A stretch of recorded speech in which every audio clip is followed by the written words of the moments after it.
Hello guys, स्वागत है आपका मेरे YouTube channel study with Aman cool में। आज हम लाए हैं शिक्षा निदेशालय राष्ट्रीय राजधानी क्षेत्र दिल्ली की कार्य पत्रक नंबर 29 जो कि क्लास 8 के लिए है। सब्जेक्ट आपका सामाजिक विज्ञान है। इतिहास की बुक से है।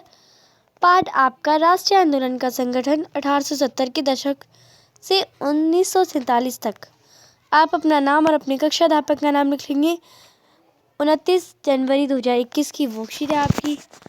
तो चलिए स्टार्ट करते हैं आज की वर्कशीट। ये इसका पार्ट 2 है, उभरता हुआ राष्ट्र।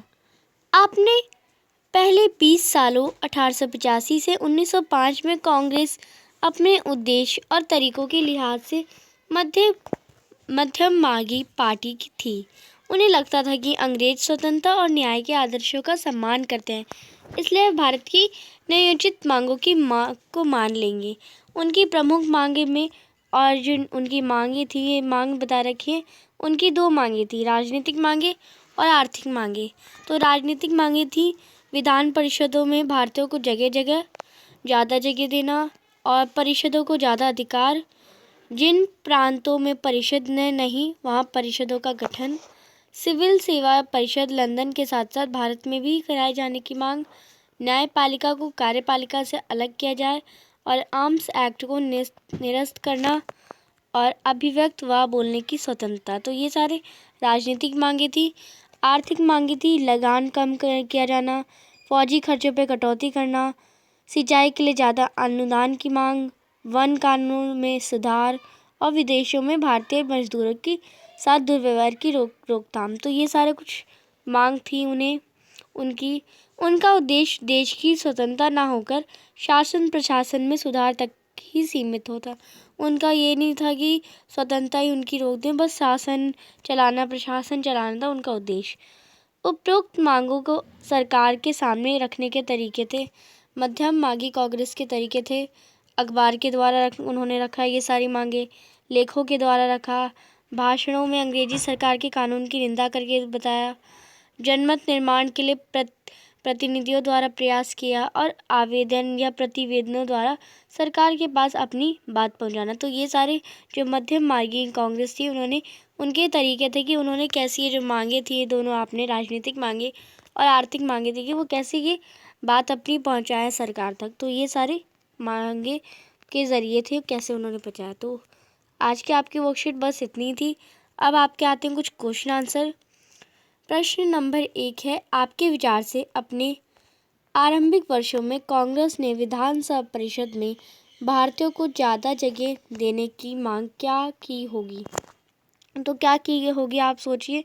तो इसका आंसर हो जाएगा आरंभिक वर्षों में कांग्रेस ने विधान परिषद में भारतीयों को ज़्यादा जगह देने की मांग की, क्योंकि उन्हें लगता था कि उससे वह अपनी मांगे बेहतर तरीके से मंगवा पाएंगे। तो इसलिए उन्हें यही लगा कि वो अपने बेहतर तरीके से मांगेंगे और अच्छे से मंगवा पाएंगे। तो ये उनकी पहला क्वेश्चन का आंसर ये था। क्वेश्चन नंबर 2 है, अभिव्यक्ति की स्वतंत्रता की मांग आरंभ से ही एक प्रमुख मांग क्यों थी। अब ये जो मांग है अभिव्यक्ति की स्वतंत्रता, तो ये ज़्यादा प्रमुख क्यों है, ये मांग ज़्यादा फेमस क्यों है। अभिव्यक्ति की स्वतंत्रता का अर्थ है प्रत्येक नागरिक को भाषण देना तथा अपने विचार प्रकट करने की स्वतंत्रता प्राप्त होती है। अभिव्यक्ति की स्वतंत्रता मानव मात्र का मूल अधिकार होता है तथा वास्तविक स्वतंत्रता का आधार होता है। इसलिए अभिव्यक्ति की स्वतंत्रता कांग्रेस की प्रमुख मांगों में से एक थी। तो ये इसका अर्थ यही है और ये इसलिए प्रमुख थी क्योंकि नागरिकों को भाषण देना या कोई भी विचार अपना प्रकट देना, उस बात से मतलब बोलने का अधिकार देना, ये एक स्वतंत्रता है और ये सभी के लिए यही स्वतंत्रता का असली अर्थ भी है। तो असली आधार ही है ये कि हम अपने आपकी बात बता सकते थे, इसलिए ये ज़्यादा प्रमुख थी। प्रश्न नंबर 3 है, आरंभिक वर्षों में अपनी मांगों को रखने के लिए कांग्रेस ने किन तरीकों का सहारा लिया। तो किन तरीकों का सहारा लिया आप देखेंगे। अंग्रेजों ने अधिकारों का पास प्रार्थना पत्र या मांग पत्र भेजे जाते थे। अखबार के द्वारा सरकार की नीतियों की आलोचना की जाती थी। लेखों या भाषणों के द्वारा सरकार की आलोचना की जाती थी और जनमत निर्माण के लिए लोगों को जागरूक करने का प्रयास किया जाता था। तो ये कुछ उनके तरीके थे कि उन्होंने कैसे अपनी मांगों को रखने के लिए करा। तो ये 3-4 तरीके थे, तो आप इसे लिख सकते हैं। प्रश्न नंबर 4 है, कांग्रेस के आरंभिक तरीकों को अपने विचार से मध्यम मार्गी क्यों कहा जाता है? विचार से लिखिए। तो इन कांग्रेस के जो आरंभिक तरीके उन्हें आपके विचार से मध्यम मार्गी क्यों कहा जाता है? तो ये आप सोचिए कि क्यों कहा जाता है। कांग्रेस को अपने तरीकों तथा उद्देश्यों के कारण मध्यम मार्गी कहा जाता था। कांग्रेस निवेदन की राजनीति में विश्वास करती थी। इस दौर में कांग्रेस के नेताओं का मानना था कि अंग्रेज उनकी जायज़ मांगों को स्वीकार करें। तो ये क्वेश्चन नंबर 4 का आंसर है। अभी तक आपने मेरे चैनल को सब्सक्राइब नहीं करा तो प्लीज़ मेरे चैनल को सब्सक्राइब कर दें।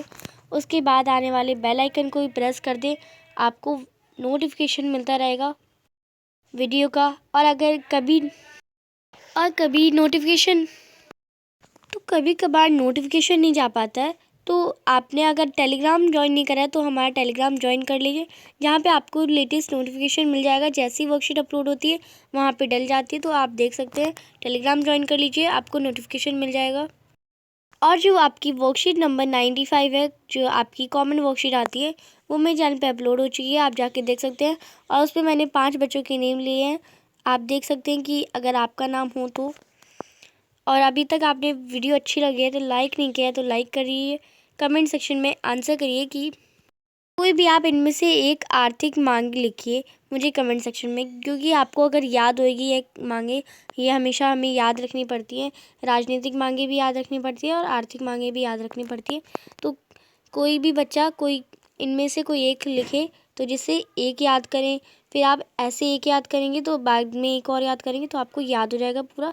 तो आप कोई एक आर्थिक मांग मुझे कमेंट सेक्शन में बताएंगे और अपने सभी दोस्तों के साथ शेयर करेंगे video. Thanks for watching video. Bye bye guys.